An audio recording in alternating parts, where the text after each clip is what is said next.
हमारे ब्रज में कहीं लाला तू भगवान है।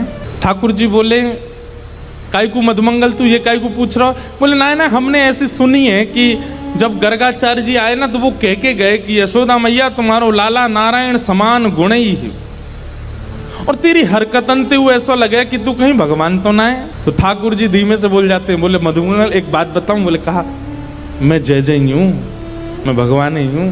तू सांची भगवान है? बोले हाँ। लाला मैं सबन ने बता दूं कि तू भगवान है? ठाकुर जी बोले हाँ बताया। मधुमंगल गयो सबरे सखान में हल्ला मचाया, बोले तुम्हें एक बात बताऊं? बोले कहा हमारो जो लाला है ना, बोले हाँ जो भगवान है। ये बात सुन के आधे तो हंसने लगे और आधे छड़ी लेकर के बोले दिखाइयो ने कहाँ तेरो भगवान। ठाकुर जी निकल के आए कुंज से, ए मधुमंगल सीताराम प्रणाम करो, हम भगवान हैं। नहीं मानते, नहीं स्वीकार करते। एक दिन ऐसी लीला भागवत में आती है कि एक बार ब्रज में जागरण कराया नंद बाबा ने।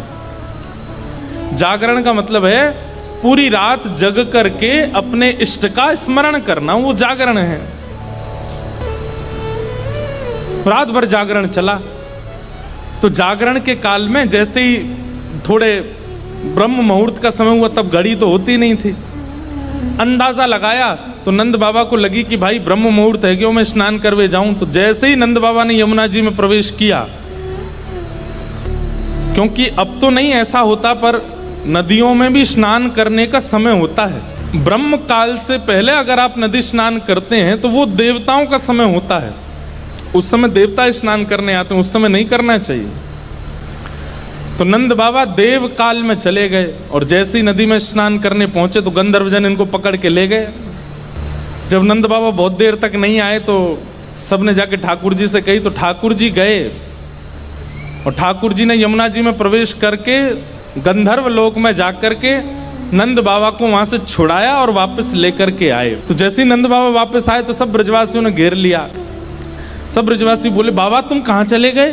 रात में गए अब निकल के आए हो। मधुमंगल श्रीदाम बोले बाबा हमें तो यूं बताओ, इतनी देर तुमने सांस कैसे ली भीतर, तुम चले कहाँ गए? बाबा बोले भैया दो देवता मुझे पकड़ के ले गए, मैंने देव काल में स्नान कर लियो। बोले फिर? बोले कछु ना, बड़े बड़े महल बने, बड़े बड़े लंबे चौड़े देवता ऐसे सुंदर कि देखते रह जाओ। मैंने इंद्र को दर्शन कियो, मैंने सबरे देवता देखे वहां पे। और फिर बाबा फिर कहाँ गए हो? बोले इतने में ही लाला आयो, और जैसे ही लाला आयो, लाला के आती सब या को प्रणाम करने लगे, सब या के चरणन में नतमस्तक है गए, सब या की बलैया लेने लगे, गंधर्वजन या की आरती करने लगे। और सब ब्रजवासी टेढ़े टेढ़े देख रहे हैं, लाला है या पूज रहे हम बे, या की पूजा कर रहे हो इंद्र हम बे। ठाकुर जी इतरा रहे सामने खड़े खड़े, बोले तुम्हें ही नहीं पूजा मोए, सबरे पूजे तीनों लोक में।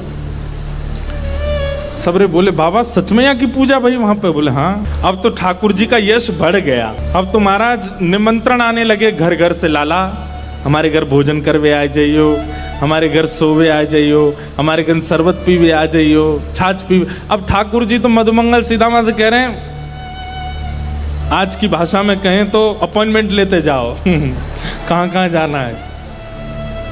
ठाकुर जी का यश हो गया इतना वृंदावन में कि भैया या तो देवता भी जाने।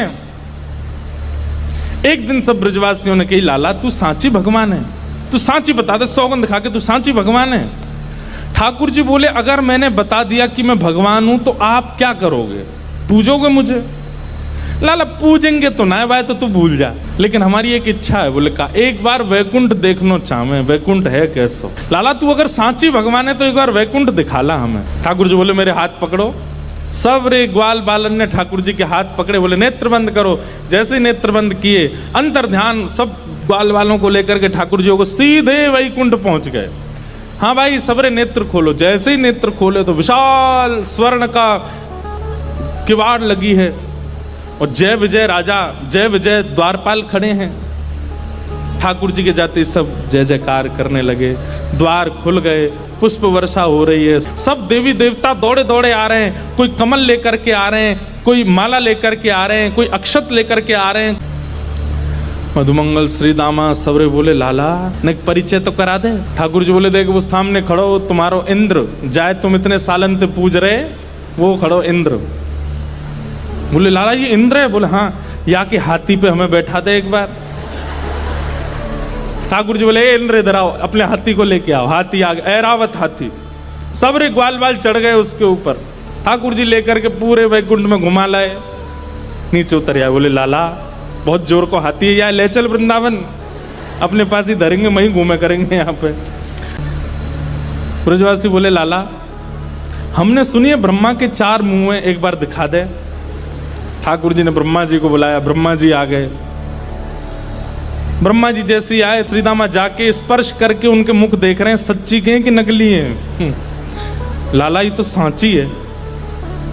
सब जगह ठाकुर जी ने घुमाया, जिस देवी देवता से मिलना चाहते थे सबको प्रकट कर दिया। सब जगह घूमे ठाकुर जी को लेके, नदियों में, तालाबों में, पशु पक्षी सब देखा। वैकुंठ का एक एक कोना ठाकुर जी के साथ देखा। सब जगह घूम करके ब्रजवासी थक गए।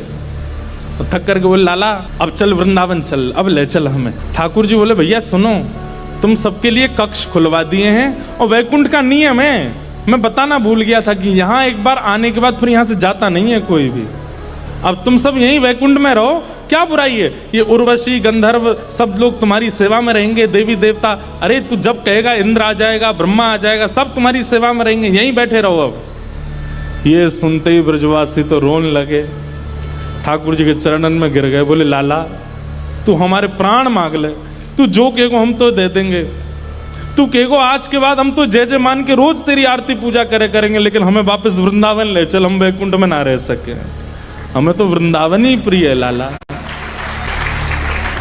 ठाकुर जी के नेत्र सजल हो गए। सब देवी देवताओं को दिखाते हुए ठाकुर जी बोले तुम लोगों को आश्चर्य होता है कि भगवान इन ब्रजवासियों से इतना प्रेम क्यों करते हैं। देखो दीयमान न ग्रहणंती, ये भक्ति की वो स्थिति है कि मैं वैकुंठ देने को बैठा हूं लेकिन इनको नहीं चाहिए। क्यों?